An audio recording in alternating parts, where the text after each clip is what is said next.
Bonjour et bienvenue sur Anatomie avec Abdoulaye. Au cours de cette vidéo, nous allons vous expliquer certains mots anatomiques. Alors, qu'est-ce que c'est qu'une nomenclature? Une nomenclature est l'ensemble des noms donnés aux structures.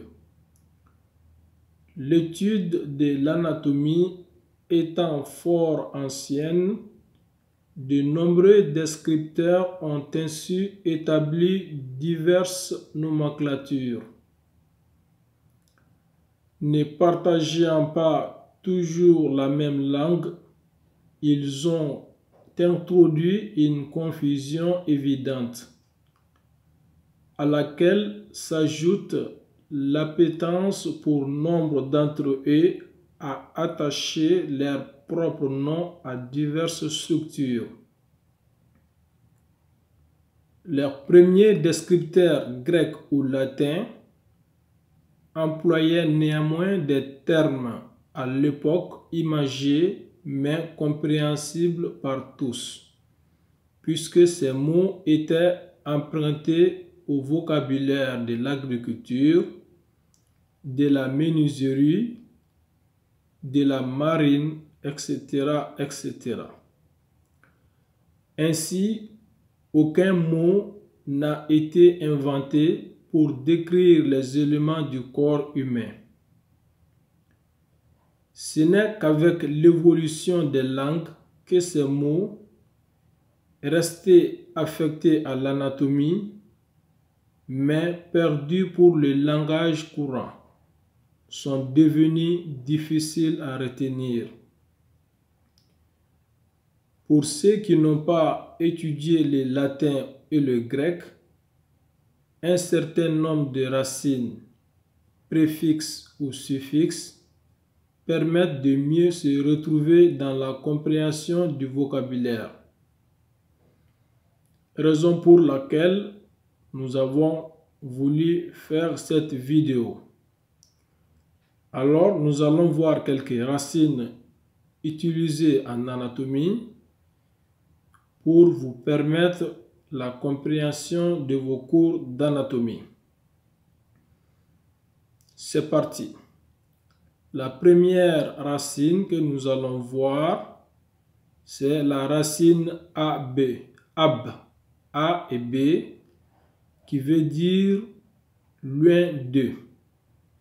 Comme exemple, nous avons le mot abducteur. Un muscle abducteur, donc, sera un muscle qui éloigne le membre du corps.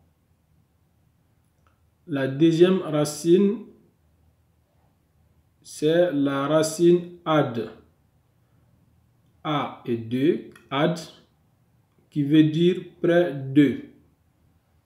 Comme exemple, nous avons abducteur, un muscle abducteur, donc sera un muscle qui rapproche les membres du corps.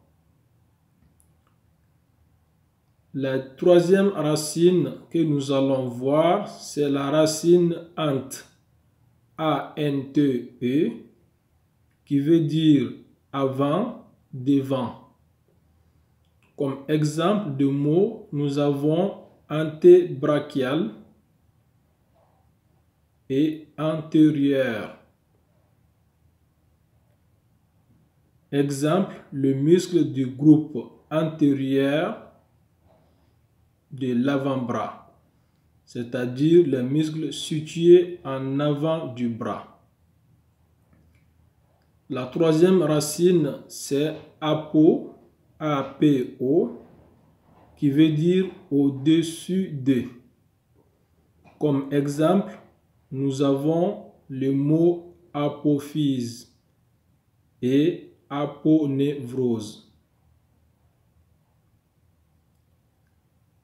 La racine suivante, c'est bi, B-I, qui veut dire 2, le chiffre 2.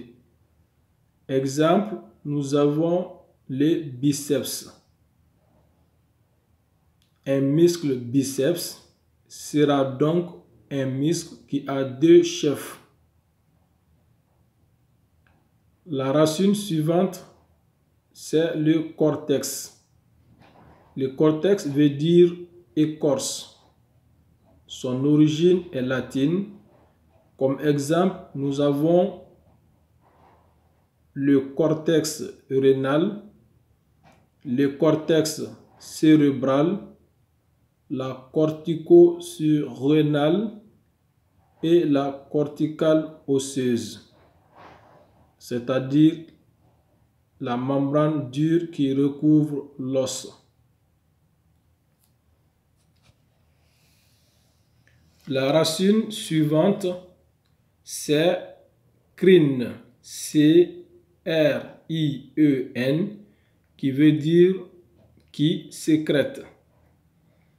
Comme exemple, nous avons le mot exocrine et endocrine. Une glande exocrine sera donc une glande qui sécrète. Une glande endocrine sera aussi une glande qui sécrète. Ensuite, la racine suivante, c'est di, D-I, qui veut dire deux, tout comme la racine bi. Comme exemple, nous avons le diencéphale, le digastrique. Un muscle digastrique sera donc un muscle qui a deux ventres. La racine suivante, c'est dia, D-I-A, qui veut dire entre. Exemple de mots, nous avons la diaphyse humérale, c'est-à-dire le corps de l'humérus. La diaphyse fémorale va être donc le corps du fémur. Ensuite, nous avons la racine ecto, E-C-T-O, qui veut dire à l'extérieur de.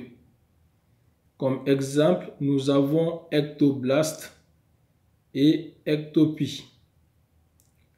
La racine suivante, c'est endo, E-N-D-O, qui veut dire à l'intérieur de.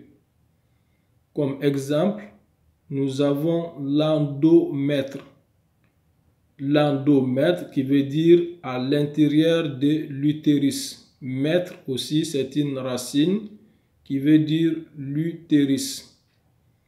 Exemple de mots avec la racine endo, nous avons endocarde, à l'intérieur du cœur.